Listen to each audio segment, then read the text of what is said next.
All right, everybody, welcome back to Real Estate Bites. How we doing today? Hey, listen, I'm gonna jump right into it. I hate paying taxes. I hate paying taxes. I hate paying taxes. I mean, there's the question of what are you doing with my money, right?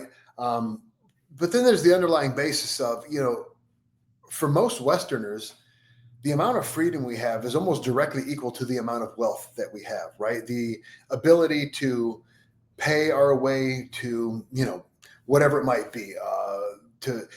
Here's something I've heard a lot. If you got a problem that you can solve by writing a check, then you don't have a problem, right? But how many problems can you handle based upon what you got in your checking account? Your freedom here in Western civilization is almost directly equal to the amount of wealth you have. And taxation is the number one hindrance to the accumulation of wealth for most Americans. You can throw income in there and all that kind of stuff.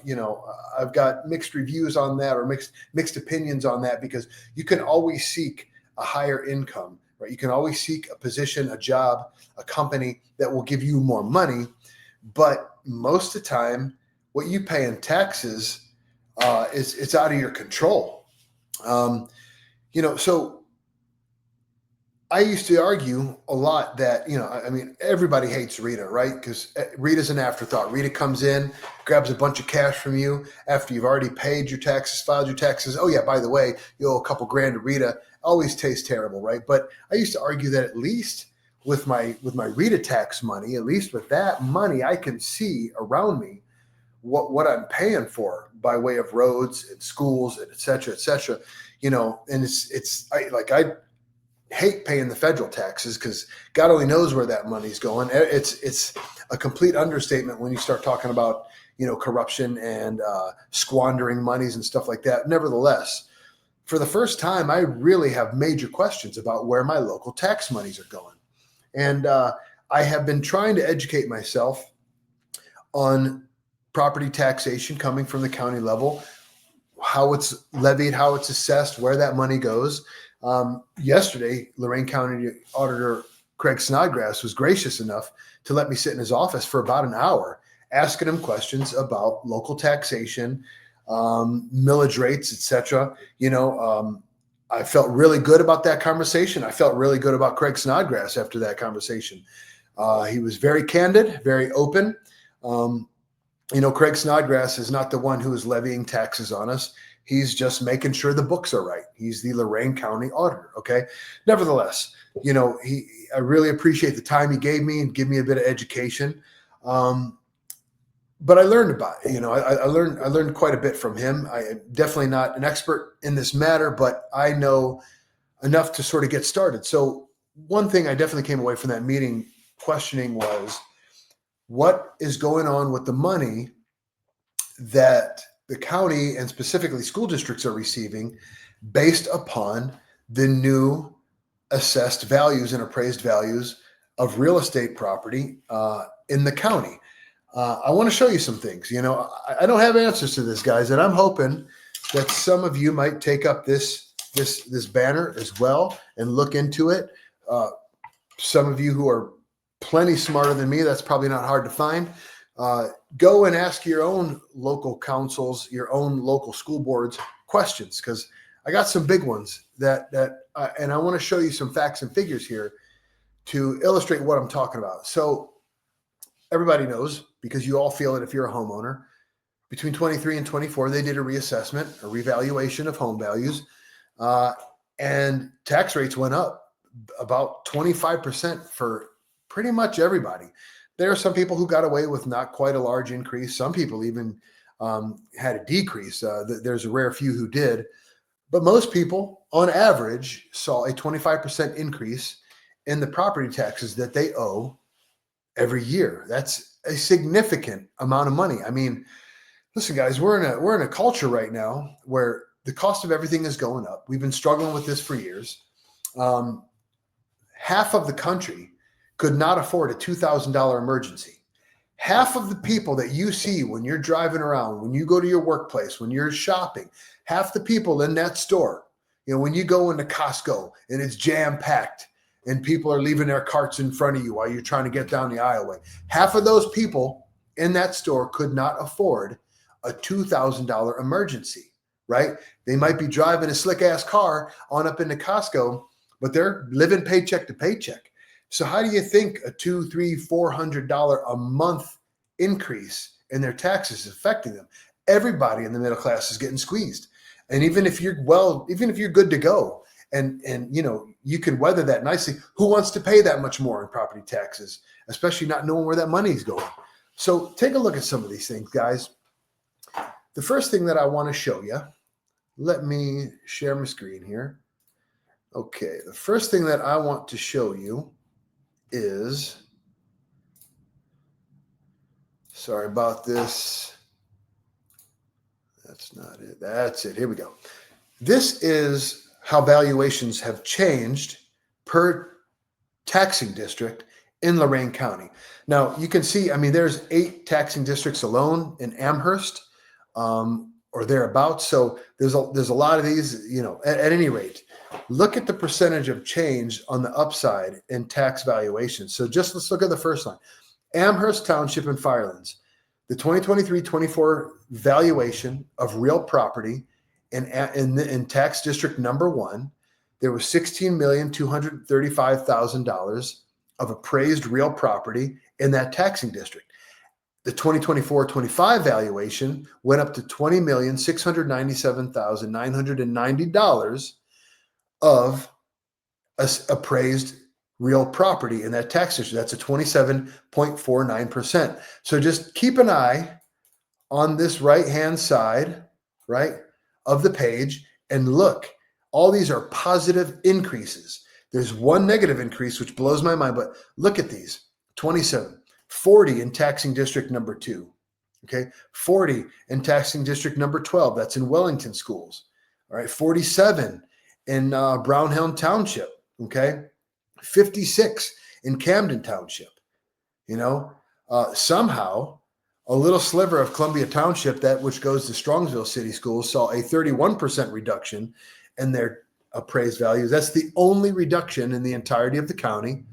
Look at this one, 329% increase in appraised real property value in the Eaton Township, Elyria City, Midview Local School District.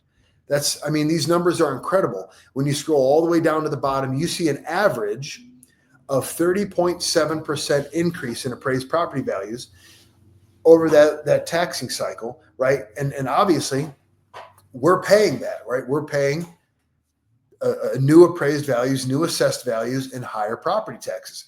So let's get into the money and what that means, right?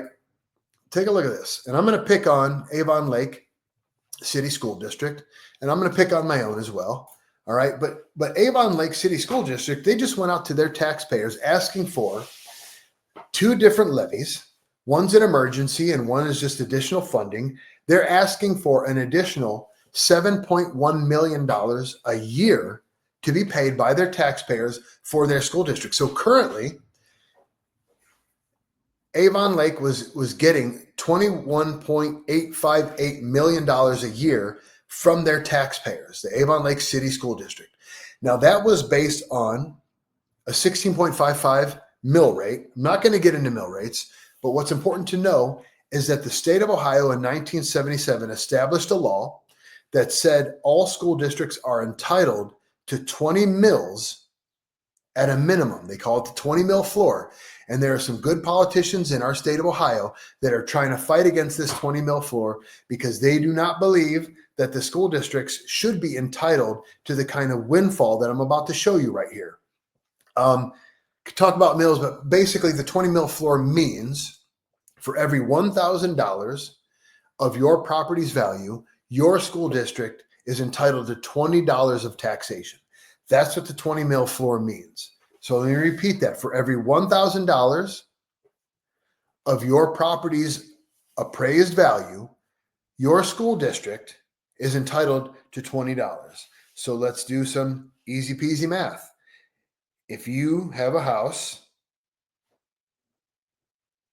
that's worth $100,000, then they get $2,000 of taxes from your house. Okay. Maybe it's 200. Anyway, somebody out there who's better at math, do that for me.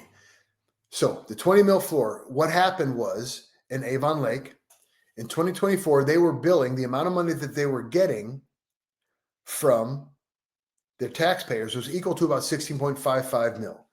When the 20 mil floor kicked in, and it kicked in last year, that immediately brought the tax monies that they got up to $26.4 million a year from their taxpayers. Okay, so that is a $4.5 million increase annually. This isn't a one-time increase. This is annually. They now get an additional $4.5 million a year from their taxpayers, and they're still asking for $7.1 million additional a year from their taxpayers. What are they doing with that money? What are they doing? What do they need with 11.6 additional $1 million a year that they weren't getting just 2 years ago? Okay. I hope you're questioning them. I hope you're going to the school board meetings. Listen, I was never really interested in going to a school board meeting in my community. I fully supported it until now when I look at it. So I live in Sheffield Lake. Sheffield Lake City Schools obviously is my school district. So they have a $1.5 million a year windfall. A couple of years ago, I remember a message coming out talking about how great the school district was doing financially, et cetera, et cetera. A year after that, they're laying off 20% of their staff, which they called drifting, which still makes me laugh to this day, but they're laying off staff. And now rumor has it, and this is unsubstantiated, it is totally the rumor mill, but I heard that at a recent board meeting, they talked about the threat of bankruptcy for our school district. This is a school district that just a couple of years ago talked about how financially sound we were. They sent out a message to all stakeholders, right? Saying how financially sound they were. A year later, they're laying off people. Now we're talking about a threat of bankruptcy, right? And that's with an additional $1.5 million a year. We have a major busing problem. We can't afford bus drivers. We can't afford, the bus schedule switching up all the time. Why? With $1.5 million extra dollars a year, what is going on with the money? Okay. This is, it's a big deal. It's a big deal, guys. And, if these school districts receive this windfall and they're still asking you taxpayers, us taxpayers, for more money, I think it's definitely worth questioning. All right. That's my rant for today. I'm going to continue to educate myself on this. And when I find some stuff worth talking about, I'm going to bring it to you. All right. So let's finish up that part of the show and let's walk right into last week's sales statistics. Okay. So I got to pull those up because I was doing something else. All right. Bear with me, guys. Sorry about this. So this is episode 90. And here we go. So this morning, there were 401 single-family homes and condominiums available for sale in Lorain County. Again, this data all comes from the MLS. So obviously, there are for sale by owners out there. Not that many, not enough to make a huge dent percentage-wise.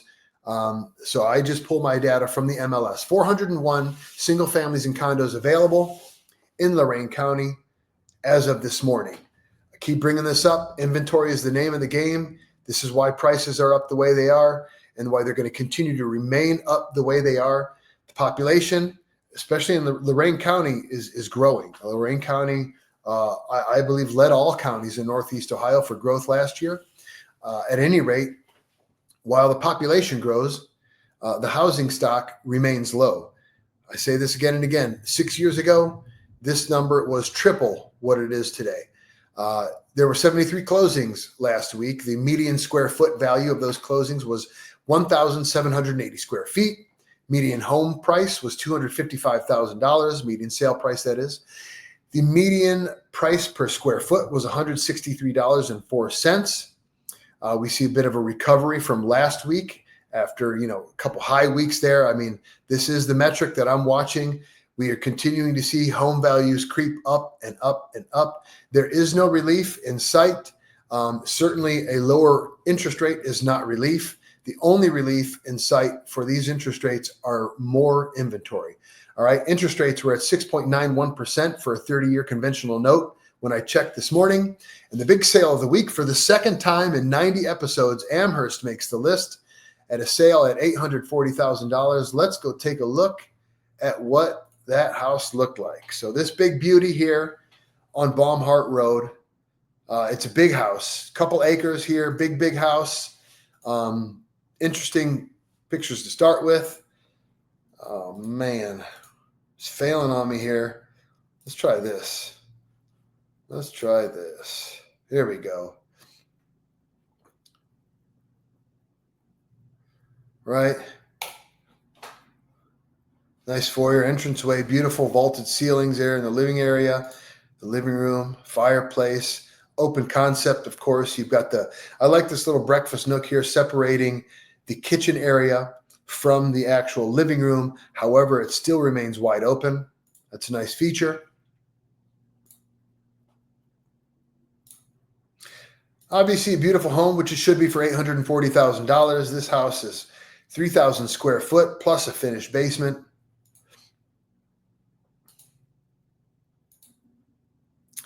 Only built a few years ago. Nice big master bedroom.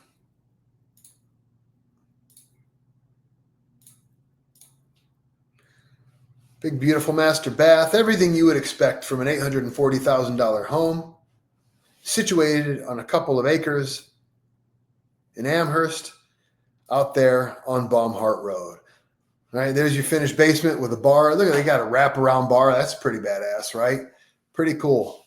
Very good. Hey, as always, thank you guys for joining me. I appreciate you showing up.